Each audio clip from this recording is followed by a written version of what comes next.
Introduction. The Republican Party, or the Grand Old Party, GOP as it is usually called, currently holds the majority in the United States House of Representatives as well as the majority of state legislatures. The Republican leaders are Kentucky's Mitch McConnell in the Senate and Ohio's John Boehner in the House. The Republican Party aligns itself to the right of center, supporting general issues such as a free market economy with little government interference, limited federal spending, and low taxes while opposing government-run healthcare, abortion rights, and same-sex marriage. Republicans versus Democrats. President Biden's delinquency has led to the decision of the Republicans in seeing to his impeachment. This is due to a foreign policy failure in Afghanistan. To the majority, Joe Biden is just a sitting president whose gross negligence has led to the Taliban's takeover of Afghanistan and has resulted in a grave humanitarian crisis. It is so sad that this has resulted in American deaths and thousands of Americans and Afghan allies being abandoned at the risk of being tortured, captured, held hostage, or killed at the hands of the Taliban or other terrorist forces. After several promises to protect, preserve, and defend the Constitution of the United States, it is obvious that the president has failed to fulfill them. Due to this, it is vital to take drastic decisions to prevent further death, and impeaching the president is the most reasonable decision. Many citizens feel Biden should resign following the sickening event that has been happening lately, and Senator Marsha Blackburn joined them by saying that not Biden should resign, but along with President Kamala Harris, Secretary of State Antony Blinken, Secretary of Defense Lloyd Austin, and Joint Chiefs of Staff Chairman General Mark Milley should all resign or face impeachment and removal from office, as they are all irrelevant in their positions.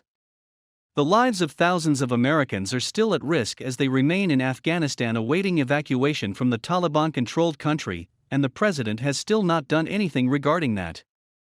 This should raise questions about his fitness for the office. It is time to ask the serious question of whether Joe Biden is fit to lead the nation as commander-in-chief or not. But it is so evident that the Afghanistan debacle is further evidence that ascertains that Joe Biden is unfit for the office he occupies. This massive failure of leadership should in no way be ignored.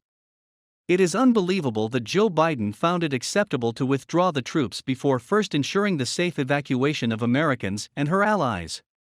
It is also disheartening to know that President Joe Biden is now hiding from the American public and the press. What a shame! A concerned senator of the Republicans said that while the immediate focus remains on the safe return of all Americans and service members, he is also calling for Leader Schumer and Speaker Pelosi to immediately launch a bipartisan and bicameral investigation into the Biden administration's failed withdrawal. Sadly, we have seen that opinion confirm time and again over the last 7 months, the senator said in a statement.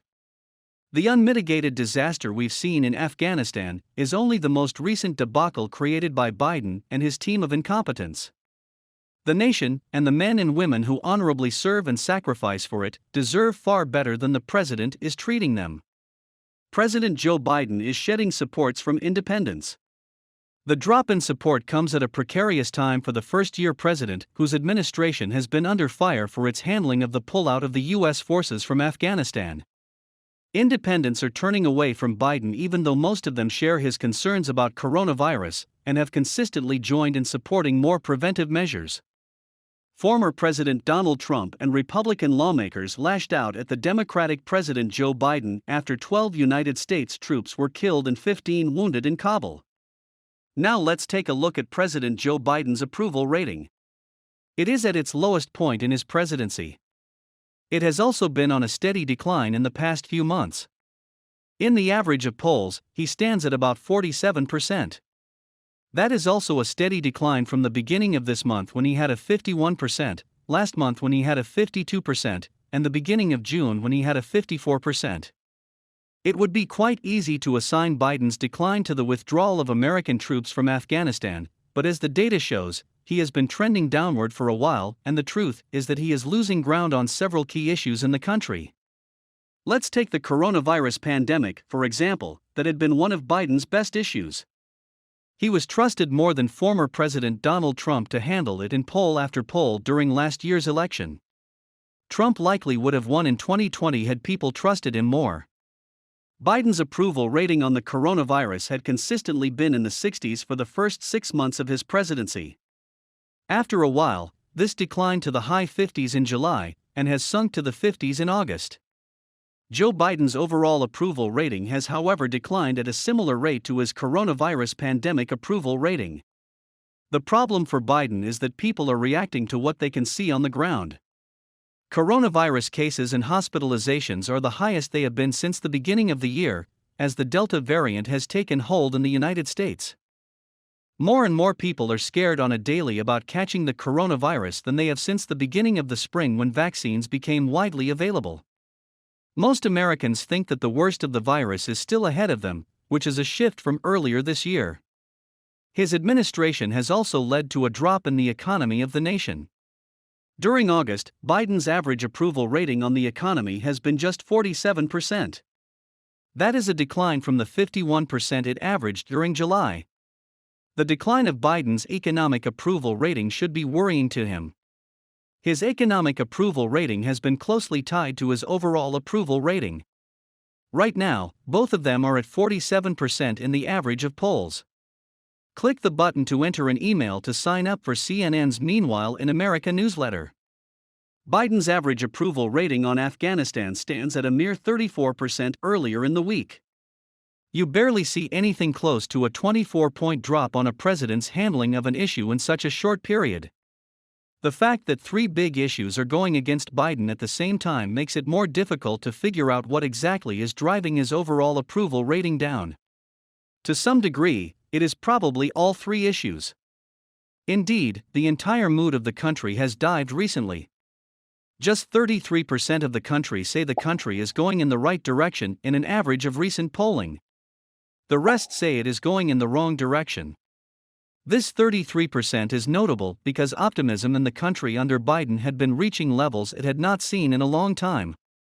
At the beginning of last month, 43% of Americans agreed the country was going in the right direction. The last time 43% said the country was going in the right direction was back in 2009. The big question going forward is, how do American minds change from here? An issue for Biden is that even when the last American troops leave Afghanistan, that probably won't change people's perceptions on the coronavirus or the economy. So he has to find a solution to all three issues, not just one. Still, the fact that Biden's ratings have shifted as much as they have over the last month may be an indication that Biden's once stable ratings are more susceptible to shifting around than was previously thought. Josh Schwerin, a Democratic strategist, said Biden and the Democrats must continue to draw a contrast with their approach. He also mentioned that thousands of Americans are dying as a result of this approach. Conclusion: our commander-in-chief showed reckless disregard for both American citizens and allies in neglecting to secure their safe evacuation from Afghanistan once he withdrew our troops. It is time for Congress to hold this administration accountable. A trio of impeachment resolutions calling for Biden's removal from office over several issues, including the withdrawal of the U.S. military presence from Afghanistan, was introduced last week. Biden's failure to secure the extraction of thousands of American civilians and Afghan allies and consequently arming the enemies by leaving U.S. military equipment in the country is simply a dereliction of duty. Also, his abject failure to execute a strategic withdrawal of American forces has needlessly put innocent American lives in danger.